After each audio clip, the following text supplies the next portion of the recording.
24년이었다. 47살에 나와 44살 선영이가 함께 쌓아온 시간, 건설회사 경리부장으로 성실히 일하며 가정을 지켜온 세월들. 딸 소희도 이제 21살 대학 3학년이 되어 어엿한 숙녀가 되었다. 그런데 언제부터였을까? 선영이가 달라지기 시작한 건 처음에는 보험사 업무가 바빠서라고 했다. 원래도 저녁 7시쯤 들어오던 것이 8시, 9시로 늘어났다. 그러더니 아예 밤 10시가 넘어서 들어오는 날이 잦아졌다. 요즘 실적 압박이 심해서 그래. 고객 관리도 해야 하고 서류 정리도 밀렸어. 그럴듯한 설명이었다. 나도 회사 일이 얼마나 힘든지 안다. 더구나 보험 영업은 숫자로 평가받는 일이니까. 하지만 뭔가 이상했다. 예전에는 퇴근하면 오늘 어땠어? 하며 서로 하루 일과를 나누곤 했는데 이제는 집에 오자마자 씻고 방으로 들어간다. 저녁도 먼저 드세요 하며 따로 먹으려 한다. 가장 이상한 건 옷차림이었다. 24년 함께 살면서 선영이의 모든 것을 다 알고 있다고 생각했다. 그런데 언제부터 이렇게 신경을 쓰기 시작했나? 출근할 때 화장 시간이 예전보다 20분은 더 걸린다. 향수도 바뀌었다. 달콤하고 짙은 향이 나는 걸로. 새로 산 거야? 응. 동료가 추천해줘서. 어때? 동료 추천. 선영이 입에서 동료 얘기가 부쩍 늘어났다. 우리 부장님이 말씀하시길 동료들이랑 회식 있어서 부서 회의가 길어져서 24년 동안 회사 얘기를 거의 안 하던 사람이 갑자기 직장 이야기를 자주 한다. 그것도 특정 인물 중심으로. 주말에도 변했다. 예전에는 가족끼리 쇼핑몰이나 영화라도 보러 갔는데 이제는 고객 미팅 있어서라며 나간다. 44살 여자가 토요일 오후에 정장 차림으로 나가는 게 정상인가? 의심을 확신으로 바꾼 건 딸 소희였다. 지난주 일요일 아침 소희가 부엌에서 나를 불렀다. 아빠, 잠깐 와봐요. 21살 딸의 표정이 심각했다. 목소리도 평소보다 낮았다. 왜? 엄마 폰에서 계속 알림 떠요. 부장님, 이렇게. 심장이 뛰었다. 하지만 겉으로는 태연한 척했다. 24년 동안 가정을 지켜온 가장으로서의 본능이었다. 부장님이면 회사 상사 아니야?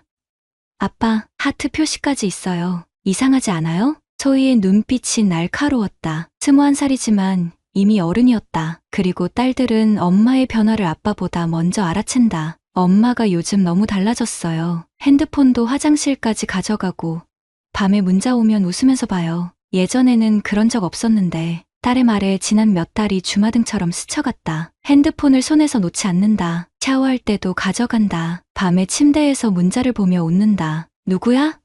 물으면 회사 동료라고 한다. 그리고 가장 결정적인 건 우리 사이가 멀어졌다는 것이었다. 24년 부부가 느끼는 거리감이란 건 확실하다. 말로 설명할 수는 없지만 공기가 다르다. 선영이가 나를 보는 눈빛이 예전과 달랐다. 마치 짐스러워하는 것 같은. 아빠는 어떻게 생각해요? 소희의 질문에 나는 한참을 생각했다. 47살 남자가 24년 결혼 생활을 해온 가장이 내릴 수 있는 판단이 뭘까? 좀 더 지켜보자. 하지만 마음속으로는 이미 결정하고 있었다. 건설회사에서 20년 넘게 숫자를 다뤄온 경리부장으로서 의심스러운 건 반드시 확인한다는 원칙이 있었다. 그날 밤, 선영이가 또 늦었다. 밤 11시가 넘어서 들어왔다. 미안해. 부장님이 급한 서류 검토해달라고 해서. 부장님, 또 그 사람이었다. 많이 힘들지? 응, 그래도 팀을 위해서는 어쩔 수 없어. 팀을 위해서, 24년 동안 가족을 위해서라고 말하던 사람이 이제는 팀을 위해서라고 한다. 선영이는 씻고 바로 잠자리에 들었다. 예전처럼 하루 있었던 일을 나누지도 않고 나는 혼자 거실에 앉아 있었다. 47년을 살면서 이런 기분은 처음이었다. 24년 동안 절대적으로 믿고 살아온 사람을 의심해야 하는 상황. 하지만 숫자는 거짓말하지 않는다. 그리고 변화한 패턴들은 분명한 신호였다. 이제 확인할 시간이다. 며칠 고민한 끝에 결정했다. 확인하는 수밖에 없었다. 20년 넘게 숫자를 다뤄온 경리부장으로서 의심스러운 데이터는 반드시 검증한다는 원칙이 있다. 이번에도 마찬가지였다. 먼저 카드 내역부터 확인했다. 가게 재정을 내가 관리하다 보니 모든 카드 명세서가 내 메일로 온다. 지난 3개월치를 엑셀로 정리하기 시작했다. 날짜, 시간, 장소, 금액을 표로 만들어가며 패턴을 찾았다. 이상한 게 보였다. 스시젠 강남점 18만 원. 선영이가 혼자 갈 곳이 아니었다. 와인바 르꼬트 12만 원. 선영이는 술을 거의 마시지 않는다. 롯데호텔 커피숍 8만 원. 커피 2잔에 8만 원. 더 이상하게도 이런 결제들이 모두 야근한다던 날짜와 일치했다. 다음은 휴대폰이었다. 선영이가 샤워하는 동안 휴대폰을 확인했다. 잠금 화면이 걸려 있었지만 24년 부부다. 비밀번호 정도는 안다. 우리 결혼기념일이었다. 카카오톡을 열었다. 대화 목록 맨 위에 박성호 부장님이라는 이름이 있었다. 심장이 빨라졌다. 하지만 침착하게 대화방을 열었다. 읽으면서 머릿속이 하얗게 변했다. 박성호 부장님, 오늘도 늦게까지 고생 많으셨어요. 우리 선영 씨 없으면 출근 의미 없어요, 유유. 선영 부장님도요. 부장님 덕분에 회사 다니는 재미가 생겼어요. 박성호 부장님, 내일 고객 미팅 후에 식사 어때요? 맛있는 곳 알아뒀어요. 선영, 좋아요, 기대할게요. 하트 이모티콘. 44살 기혼 여성이 52살 직장 상사에게 보내는 메시지가 이런 것인가? 더 아래로 내려갔다. 박성호 부장님, 선영 씨랑 있으면 시간 가는 줄 몰라요. 이런 기분 처음이에요. 선영, 저도요. 부장님께서 저를 이렇게 소중하게 생각해 주시다니. 박성호 부장님, 집에서는 외롭지 않으세요? 남편분이 무뚝뚝하시다고 하셨잖아요. 선영, 대성이는 말이 없어서 답답해요. 부장님처럼 제 얘기를 들어주시는 분이 없었어요. 무뚝뚝하다고? 24년 동안 묵묵히 가정을 지켜온 내가 무뚝뚝하다고? 손이 떨렸다. 하지만 계속 읽었다. 박성호 부장님, 오늘 호텔 라운지 어땠어요? 분위기 좋았죠? 선영, 내 부장님이랑 있으니까 더 특별했어요. 고급진 곳은 처음이었어요. 박성호 부장님, 앞으로 더 좋은 곳들 많이 가요. 선영 씨는 그럴 자격이 있어요. 고급진 곳은 처음이라고?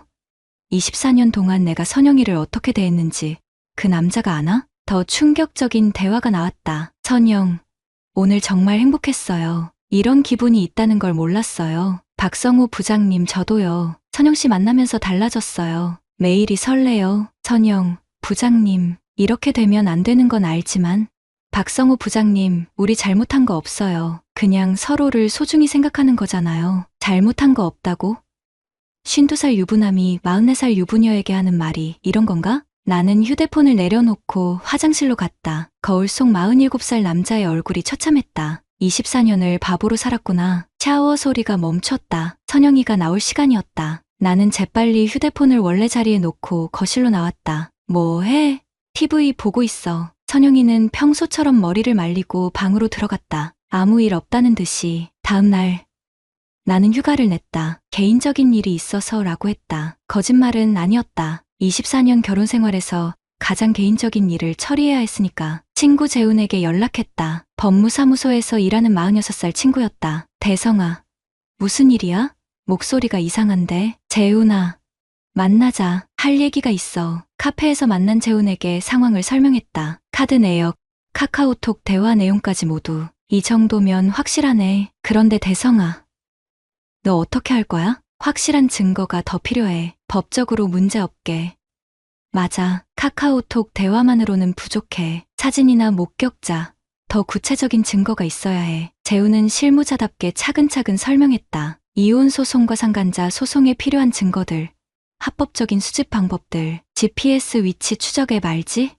가족 안전용으로 나온 거. 서로 동의하에 설치한 거라면 문제 없어. 그날 저녁 선영이에게 말했다. 요즘 늦게 다니니까 걱정돼서 그러는데 가족 위치 공유 앱 깔면 어떨까? 그게 뭔데? 혹시 사고라도 나면 위치를 알 수 있잖아. 소희도 대학생이니까 같이 써보자. 선영이는 별 생각 없이 동의했다. 24년 부부 사이에 이런 의심을 할 리 없다고 생각한 모양이었다. 앱을 설치하고 일주일 후 충격적인 사실을 발견했다. 야근한다던 지난 화요일, 선영이는 회사가 아닌 강남의 한 호텔 근처에서 3시간을 보냈다. 정확히는 호텔 주차장이었다. 더 이상 의심할 여지가 없었다. 24년 결혼 생활이 무너지는 소리가 들렸다. 그날 밤부터 나는 완전히 달라졌다. 20년 넘게 건설회사 경리부장을 하면서 배운 게 있다면 의심스러운 숫자는 반드시 검증하고 모든 데이터는 체계적으로 정리한다는 것이었다. 이번에도 마찬가지였다. 컴퓨터를 켜고 엑셀 파일을 새로 만들었다. 파일명은 24년 검증, 스아스, 시트를 3개로 나누었다. 카드 내역,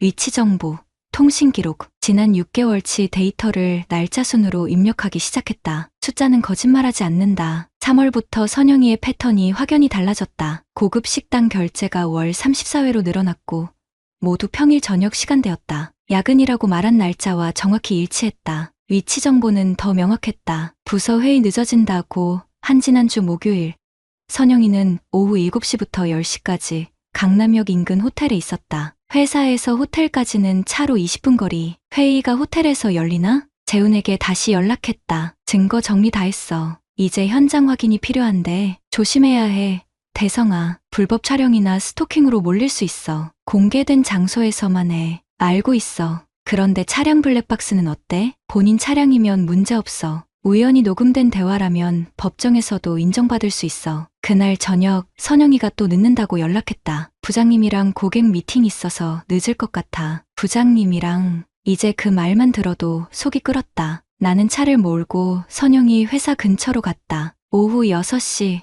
퇴근 시간이었다. 회사 지하주차장 입구가 보이는 곳에 주차하고 기다렸다. 30분 후 선영이가 나타났다. 혼자가 아니었다. 52살쯤 되어 보이는 남자와 함께였다. 키 175cm 정도, 회색빛 머리를 깔끔하게 넘긴 모습, 정장 차림에 고급 시계를 찬 전형적인 중간관리직 남성이었다. 박성우 부장. 카카오톡에서 본 그 이름의 주인이었다. 두 사람은 자연스럽게 성우의 차에 올라탔다. BMW 5시리즈였다. 44살 기혼 여성이 52살 기혼 남성의 차에 타는 모습이 이렇게 자연스러울 수 있나? 나는 충분한 거리를 두고 뒤따랐다. 20년 넘게 운전해온 경험으로 들키지 않게 추적할 자신은 있었다. 그들이 간 곳은 강남의 고급 일식당이었다. 스시젠. 카드내역에서 본 바로 그곳이었다. 나는 근처 커피숍에서 기다렸다. 2시간 후 그들이 나왔다. 선영이는 성우의 팔짱을 끼고 있었다. 47년을 살면서 이런 배신감은 처음이었다. 24년 동안 믿고 살아온 사람이 다른 남자와 팔짱을 끼고 걷는 모습을 보는 기분. 하지만 감정에 휩쓸리지 않았다. 차분하게 휴대폰으로 사진을 찍었다. 날짜와 시간이 표시되도록 설정을 바꿔뒀다. 그들은 근처 호텔 로비 바로 들어갔다. 나는 더 이상 따라가지 않았다. 그 정도면 충분했다. 집에 돌아와서 딸 소희와 마주쳤다. 아빠,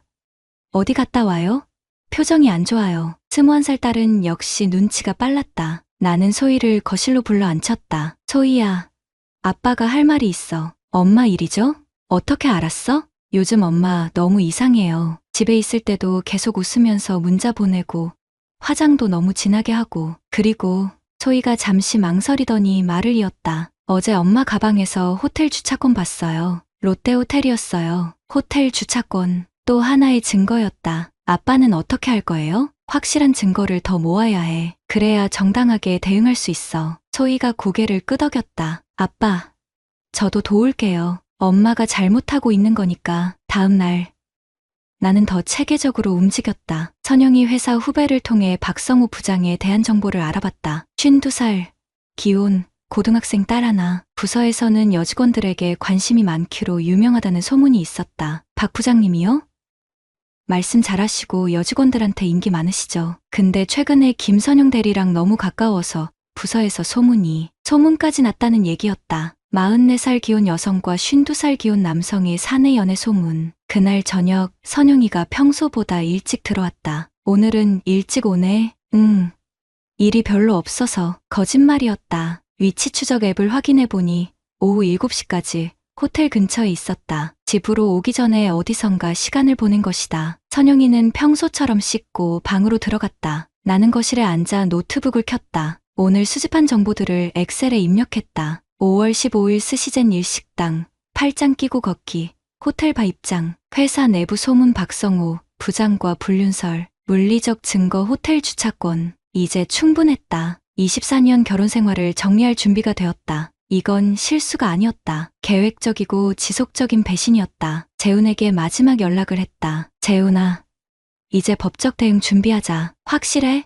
돌이킬 수 없어. 확실해. 이 정도면 충분하지? 충분해. 상간자 소송까지 가능해. 이제 시작이다. 모든 준비가 끝났다. 재훈이 검토한 증거 자료들을 A4 파일에 정리했다. 카드 내역, GPS 위치 기록, 카카오톡 대화 캡처, 호텔 앞에서 찍은 사진들. 법적으로 문제없는 합법적 증거들이었다. 이 정도면 상간자 소송에서 승소 확률 95% 이상이야. 재훈의 말이었다. 47살 남자가 24년 결혼 생활을 정리하기에 충분한 증거였다. 금요일 오후 결정적인 순간이 왔다. 선영이가 또 부장님과 고객 미팅이라며 연락했다. 이제는 그 말 자체가 신호였다. 박성호와 만난다는 뜻이었다. 나는 평소보다 일찍 퇴근했다. 선영이 회사 근처 커피숍에서 기다렸다. 이번에는 숨어서 지켜보는 게 아니었다. 정면 승부를 할 생각이었다. 오후 6시 30분 예상대로 두 사람이 나타났다. 선영이와 박성호가 회사에서 나와 근처 카페로 향했다. 손을 잡고 걷는 모습이 자연스러웠다. 44살 기혼 여성과 52살 기혼 남성이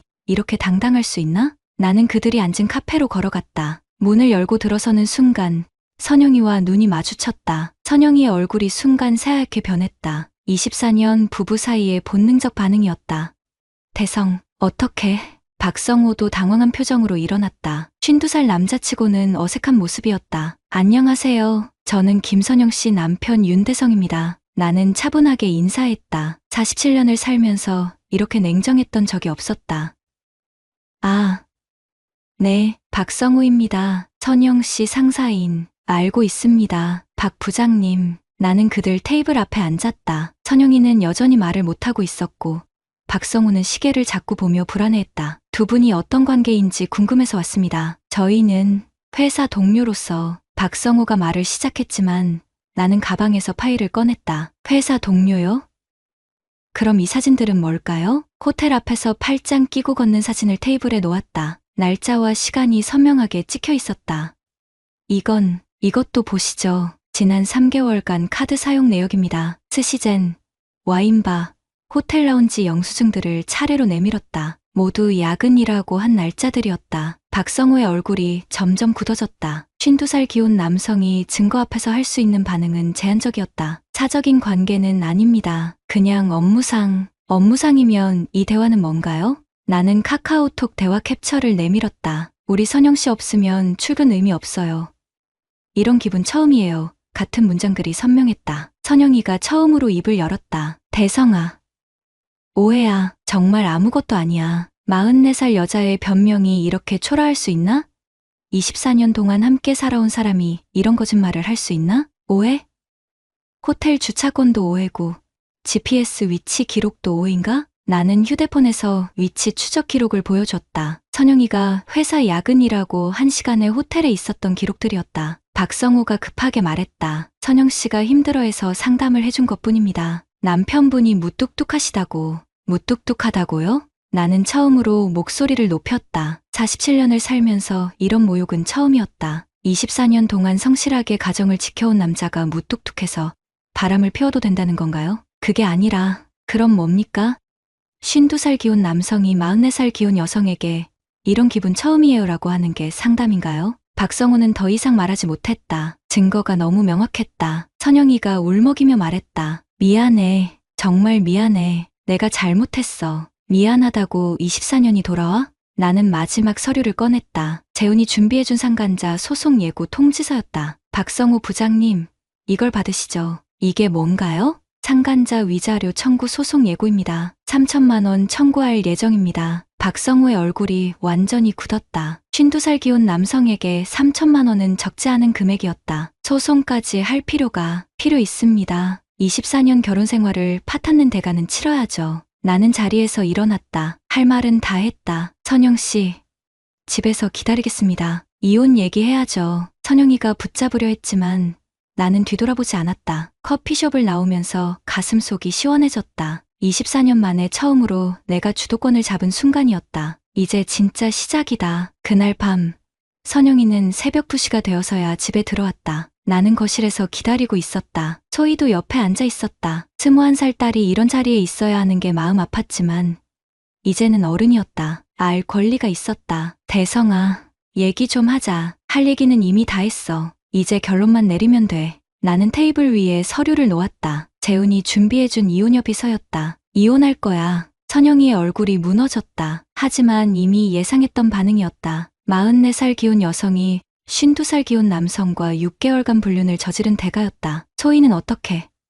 아직 대학생인데 소희는 나와 살 거야. 그렇지. 소희야? 딸이 고개를 끄덕였다. 엄마, 아빠가 24년 동안 우리한테 어떻게 해주셨는지 알잖아요. 새벽같이 나가서 밤늦게 들어오시면서도 제 용돈 한 번 밀린 적 없었어요. 21살 딸의 말이 가슴에 와 닿았다. 적어도 소희는 내 마음을 알아주고 있었다. 선영이가 울먹였다. 내가 잘못했어. 정말 잘못했어. 다시 기회를 줘. 기회는 24년 동안 충분히 줬어. 이제 끝이야. 일주일 후 모든 법적 절차가 시작됐다. 재은의 도움으로 이혼 소송과 상간자 소송을 동시에 진행했다. 증거가 워낙 명확해서 변호사도 확신에 차 있었다. 이 정도 증거면 99% 승소입니다. 상간자 소송도 3천만 원 전액 인용될 가능성이 높아요. 박성호 부장의 상황은 더 심각해졌다. 소송이 제기되자 회사 내에 소문이 퍼지기 시작했다. 52살 기혼 부장이 44살 기혼 부하 직원과 불륜을 저질렀다는 이야기였다. 보험사라는 곳이 워낙 보수적인 업계라 파장이 컸다. 박 부장이 김 대리랑 정말 그런 사이였나 봐요. 법정에까지 갔다는데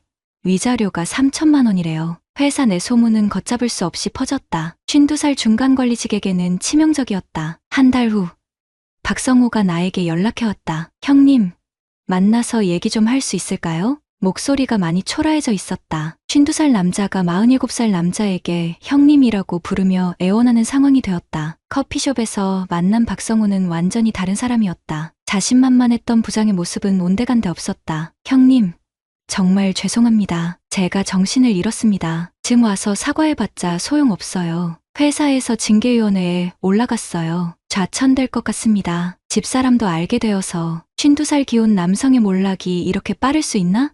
하지만 자업자득이었다. 그건 당신이 감수해야 할 일이죠. 소송만이라도 합의로 해주실 수 없을까요?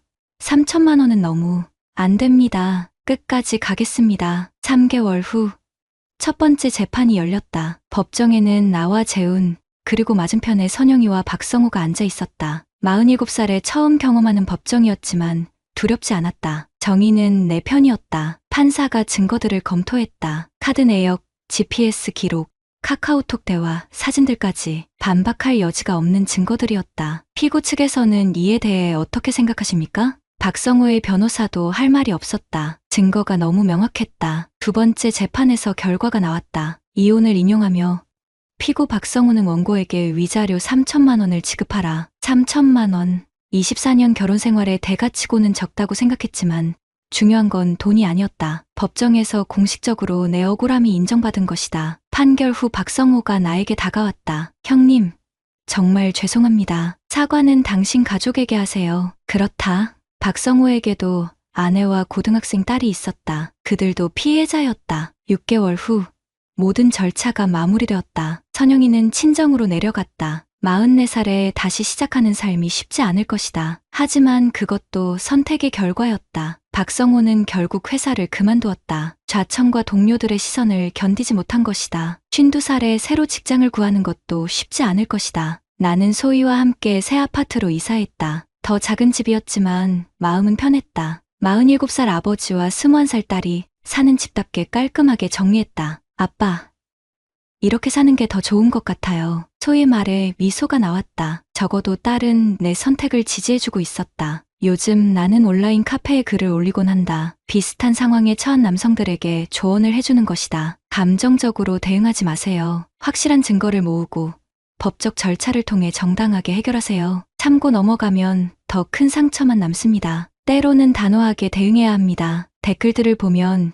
비슷한 고민을 가진 남성들이 많다는 걸 알 수 있다. 형님 글 보고 용기 얻었습니다. 저도 끝까지 가보겠습니다. 이런 댓글을 볼 때마다 보람을 느낀다. 어제 저녁 소희와 함께 커피를 마시며 이야기했다. 아빠, 새로 만날 사람은 생각 안 해요? 21살 딸이 47살 아버지의 재혼을 걱정해주는 모습이 기특했다. 아직은 생각 없다. 혼자 사는 것도 나쁘지 않거든. 실제로 그랬다. 24년 동안 누군가를 책임지며 살아왔는데 이제는 나만 챙기면 됐다. 자유로웠다. 그래도 좋은 분 만나시면 말씀해주세요. 저는 아빠가 행복하시면 돼요. 오늘도 나는 평범한 하루를 보냈다. 회사에 가서 성실히 일하고 저녁에는 소희와 함께 식사하며 하루를 마무리했다. 24년 전과 크게 다르지 않은 일상이다. 하지만 마음은 완전히 달랐다. 이제는 내가 선택한 삶이었다. 억지로 참고 사는 삶이 아니라 내 의지로 꾸려가는 삶이었다. 야근이 만든 건 피로가 아니라 이혼이었다. 하지만 후회는 없다. 정의가 승리했고 이제 새로운 시작이다. 구독자님들, 오늘 사연 댓글로 공유해 다른 분들과 함께 의견 나눠보세요. 저도 읽어보며 소통하겠습니다.